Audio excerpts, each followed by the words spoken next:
How many times have you heard me say to not fade the 4-year cycle? The reality is Bitcoin is doing the same thing that it's been doing time and time again. And today I'm joined with Crypto Kid to go over what is happening right in front of our eyes and how the correction for Bitcoin can actually continue throughout this year. As always, if you enjoy the content, make sure to smash that like button and subscribe. Let's jump right into the video. Crypto Kid, welcome to the channel, man. You have an interesting Bitcoin theory that you wanted to share with the audience. Let's hear it, man. Yeah, sure. Matthew, thank you so much for having me on. If you guys don't know who I am, I'm Crypto Kid. I've been making content about cryptocurrencies for the past 4 years over on the Crypto Kid channel. And we actually recorded a video together with Matthew 3 days ago. And it's incredible because you've shorted Bitcoin with millions of dollars. And right now you're hundreds of thousands of dollars in profits. And I actually believe that Bitcoin is going to continue heading lower due to this hypothesis that I've came across in the past few days.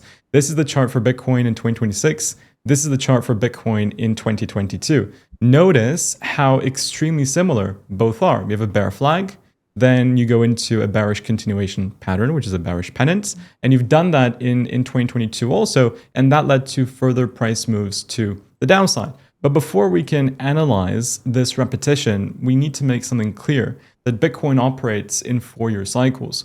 Many people do not understand that Bitcoin consistently repeats in a 4-year cycle. They say this time is different and no, things are not the same. But factually speaking, there's 2 mathematical facts that prove that Bitcoin has been operating in 4-year cycles. The first one is the time duration it takes for you to go from all-time low to all-time high. That's been 1,064 days, 1, 2, 3 times in a row. And then you have the amount of days it takes for you to reach from all-time high to all-time low. And that's 364 days. And that's been true 2 times. So this is a mathematical proof that the time duration of these cycles are about 4 years.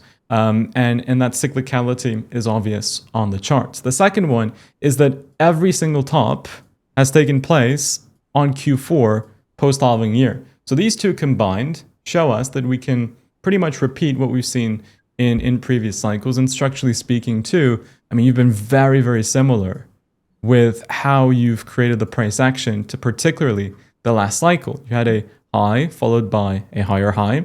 This led to a consolidation and Bitcoin broke lower. Look at the last cycle. There was a high, you broke down into a mid-cycle bear market, you went to a higher high, double top.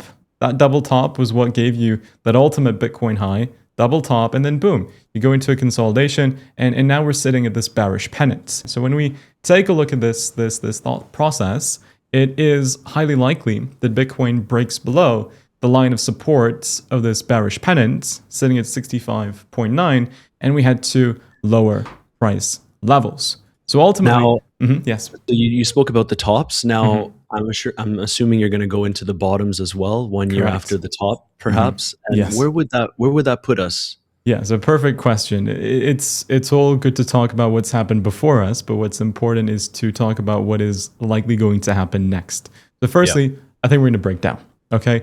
And I expect the bottom to be around September of 2026. 2026 is a midterm year. If we look at the average of all Bitcoin midterm years, you continue lower, and we're in perfect correlation. The red line is 2026. The orange line is the average midterm year. You see a consolidation, and then following that consolidation, you head to lower price levels. So ultimately, I think we're going to go lower. Historically, the bottom takes place between September to October of the midterm year. It's just there is a little bit of a discrepancy between the 4-year cycles each time, because it's not actually a perfect 4-year cycle. It's not. It's measured upon an X amount of Bitcoin blocks that are mined, which takes about 10 minutes to mine, and that time duration can shift slightly. So the first Bitcoin halving cycle was 3 years and 6 months, then it was 3 years and 10 months, and the most recent one was 3 years and 11 months. So it's never perfectly 4 years, but that regardless, that time duration is within the same area. So technically, April of 2022 doesn't translate to April of 2026. It translates to about February of 2026. So I think we're going to get that move downwards right on the time that we're supposed to get it. And I think we will continue bearishness until about September. And it's very tough to say exactly what price Bitcoin will bottom at. September, October seems to be that likely duration with 364 days also from all-time high Yep. to all-time low. But I think that 49 is a very good level for Bitcoin to get towards. Doesn't mean we are going to get to it. No, it doesn't. I'm a believer that even right now is actually a good time to be accumulating Bitcoin because we retested the 200-week moving average. And in prior two cycles, that was the bottom. In 2022, you went below it, but you didn't go much further below it. So I think now is a good time to be buying. I think we can go to 49K. Even the upper 30s, in theory, is possible when you consider diminishing returns and diminishing losses. But from where we are now until the mid 40s, I think for me is a tremendous area to be buying. And hopefully from September onwards, we can start rallying back to the upside. And that concludes my theory, Matthew. Very interesting. I mean, first and foremost, I have to agree in saying that I think we're going to be headed lower.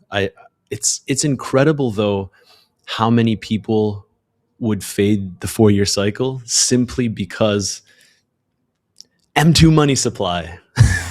these kinds of things we've heard it time and time again. So many narratives. Actually, like if I can share my screen.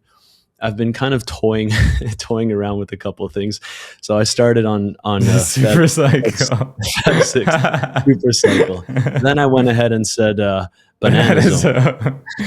I think it's an inverse banana. Yeah, exactly. And then we have the M2 money supply. There's a whole bunch of other things I can go over there. Funny. But like the reality is, I agree with you. My only question is on your theory. We've dropped quite significantly, even though we didn't top on euphoria. Mm-hmm. So, is there a case to be made where if Bitcoin continues to drop more aggressively and we don't actually get any kind of relief here, because from a shorter time frame perspective, I have started becoming interested in a couple of longs here for relief up to maybe the tariff capitulation low, but let's say, for whatever reason, we continue to chop downwards more aggressively and we have that, say, 60, 70% drawdown, putting Bitcoin towards this capitulation wick that you alluded to, right around 49K in the summer of 2024.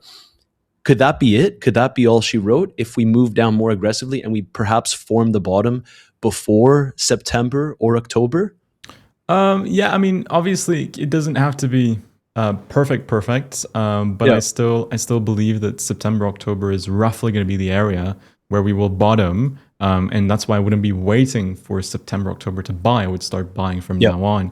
If you have a longer term mindset, in terms of a relief rally, obviously this is the higher probability scenario that we're going to break down, but there's always a chance that we invalidate it, and the level of invalidation for me is $72,000. Yep. If we can break above 72 with 2 daily confirmations, then I actually see us closing the CME gap at 84. But even if we do get a move to that 84K, I see it as an opportunity to be shorting. Why? Because around 84K, you're actually going to be retesting the bull and bear market support band, which historically Bitcoin has already gotten rejected from until about the cycle low, and then you eventually break above it and you go into a bull market. This happened in every cycle before us. So if we do get that retest, I think it will be a great opportunity to short. Swing short. And yeah, that's what I would have to say.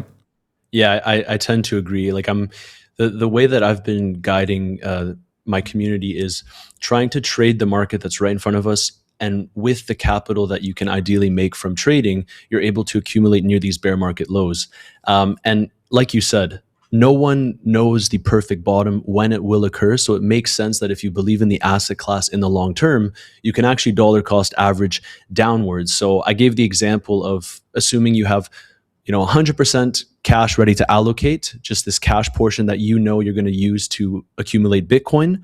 Maybe you allocate 5 to 10% around the current levels if you believe in the asset class long term. And the lower we go, the higher the percentage that you're willing to allocate until you've completed that allocation that you were prepared for. And ideally, if we do get the opportunity to accumulate sub 40K even, it would be absolutely insane. And that makes a very good case for riding the next wave up. And it's very important to not think that if Bitcoin is ever going to be at 40K in this cycle, don't make the mistake of thinking, oh my God, it's so over, and now Bitcoin is going to go to zero. It's just how Bitcoin behaves. It's you go into a Yeah, bull market where things go up and it's great, and then you have your bear market, but the bear market comes to an end. It finishes, right? So don't fall into the trap of thinking that you're going to extend your losses to zero. And the same thing, don't do it when Bitcoin is moving up, thinking it's super cycle and this time's different because it never is.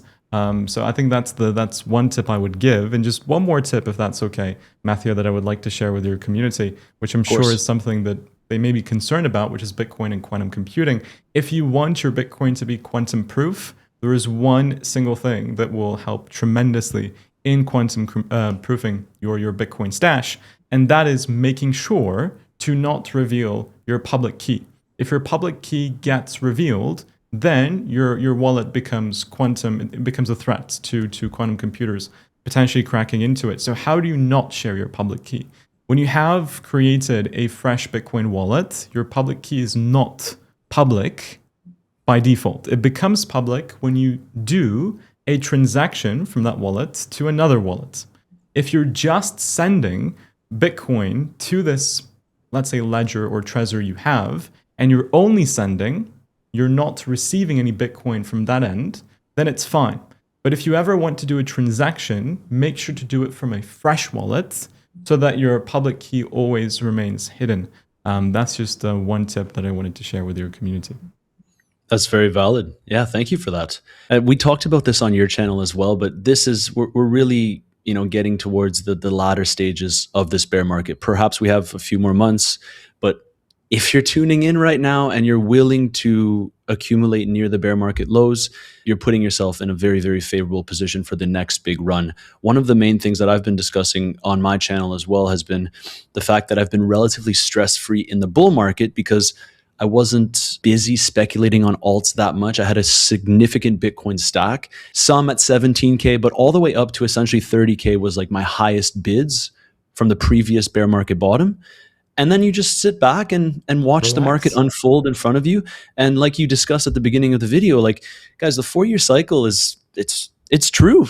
There's no reason to doubt it at this point in time. Like I know people want to doubt it, but if history is repeating, it should be seen as an opportunity. That sums up today's quick video with CryptoKid. Guys, if you want to check out CryptoKid, I'll leave his link in the description down below. Great analyst and also covers all of the news every single day. So check out his channel. Make sure to subscribe. And thank you so much for coming on the channel. Thank you so much for having me, bro. Always, it's a pleasure.